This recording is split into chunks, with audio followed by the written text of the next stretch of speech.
শুভরাত্রি বন্ধুরা, আজকে আমি নিয়ে চলে আসলাম একটা মিনি ব্লগ। আপনারা সবাই কেমন আছেন? আশা করি ভালো আছেন। আমরা নবমীর দিন বেরিয়েছিলাম বর্ধমান জেলার মেমারি স্টেশন থেকে নেমে আমোদপুর নামক একটা গ্রামে আমোদপুর হেরিটেজ ডে মানে একটা জমিদার বাড়ির পুজো দেখতে। তো সকাল সকাল বেরিয়েছিলাম, প্রথমে কল্যাণীর ঠাকুর দেখলাম, তারপরে আমরা গেছিলাম আমোদপুর জমিদার বাড়ির ঠাকুর দেখতে। এই দেখুন, আমরা এখন আমোদপুরে জমিদার বাড়ির ঠাকুর দালানে চলে এসেছি। ওদের যে জমিদার বাড়িটা সেটা আলাদা, আর পাশেই রয়েছে ঠাকুর দালান। দেখেছেন কত লোক পুজো দেখতে এসছে।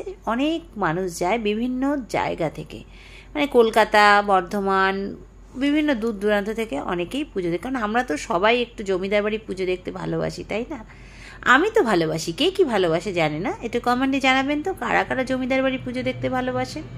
আমি ভীষণ ভালোবাসি জমিদার বাড়ি পুজো। এই জন্য আমরা প্রত্যেক পুজোতে কোনো না কোনো জমিদার বাড়িতে পুজো দেখতে যাই। এইবার যেমন গেছিলাম টাকির ধান্যকুড়িয়ার জমিদার বাড়ির পুজো দেখতে।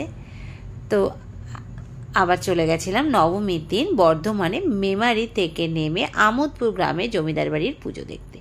আর এই দেখুন ঠাকুর দালানটা কি সুন্দর না?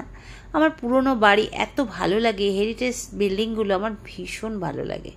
সব ব্রিটিশ আমলের তৈরি, এগুলো কত পুরনো, কত স্মৃতি রয়েছে না এই বাড়িতে জড়িয়ে। কত মানুষের ভিড় দেখেছেন, আর বাড়ির কারুকার্য দেখেছেন কি সুন্দর। সত্যি ভীষণ ভালো লাগে, ভীষণ ভালো লাগে। এইসব জায়গায় গেলে নিজেকে হারিয়ে ফেলি।